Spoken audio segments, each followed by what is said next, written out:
لیکن یہ بھی نہیں ہوگا کہ میں آپ لوگوں سے بھی نہ سنوں. یہ ہمارے حمید صاحب آپ کو سنائیں گے.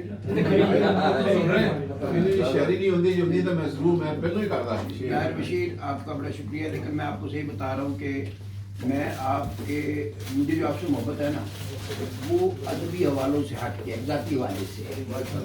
میرے لیے آپ ادبی ڈیرہ ایک مطلب دوستوں کا ڈیرہ ہے. میرے لیے مطلب مجھے ایمانداری بات بڑی اچھا لگا, بڑی خوشی ہوئی کہ یہاں پر دیار غیر میں اردو کے فروغ کے لیے مطلب کوئی چھوٹی سی ایسی جگہ ہے جہاں پر لوگ بیٹھ سکتے ہیں, اور ماشاءاللہ آپ سب لوگ اکٹھے بھی ہوئے ہیں. لیکن میں یہاں پہ اپنے یہ چھوٹے بھائیوں جیسا ہے صاحب بشیر, میں تو چھوٹے بھائی کے مطلب گھر آیا ہوں. یہ اس کا ڈیرہ ہے, ادبی ڈیرہ ہے. آپ دوستوں سے جو ملاقات ہے یہ جسے کہتے ہیں کہ بونس ہے. یہ میری جو طاہر بشیر کے ساتھ محبت ہے اس والے سے ایڈنبرا آنا, اور طاہر بشیر کے توسط سے تمام آپ جو اہل علم اور ادب دوست لوگ ہیں ایڈنبرا کے, ان سے جو ملاقات ہے وہ ایک ایڈیشنل بینیفٹ جس کو کہتے ہیں وہ ہے. اچھا, میری ایک ہمیشہ سے ایک مطلب عادت سمجھ لیں یا ایک میرا شوق ہے کہ میں جہاں جاتا ہوں تو عام طور پہ شاعروں کو یہ ہوتا ہے کہ سنایا جائے.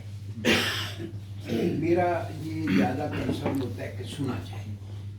وہ اس لیے کہ ہر جگہ پر خاص طور پہ پاکستان سے باہر جو لوگ حرف لکھ رہے ہیں, جو لوگ کتاب سے قلم سے جڑے ہوئے ہیں, وہ ہمارے لیے اس لیے بہت غنیمت لوگ ہیں کہ میں ہمیشہ کہتا ہوں کہ پاکستان سے آپ کا اور آپ آنے والی نسلوں کا جو پہلا اور آخری جو جسے کڑی ہے, جس کے ساتھ زنجیر ہے, جس کے ساتھ یہ جڑے ہوئے ہیں, وہ ہماری زبان.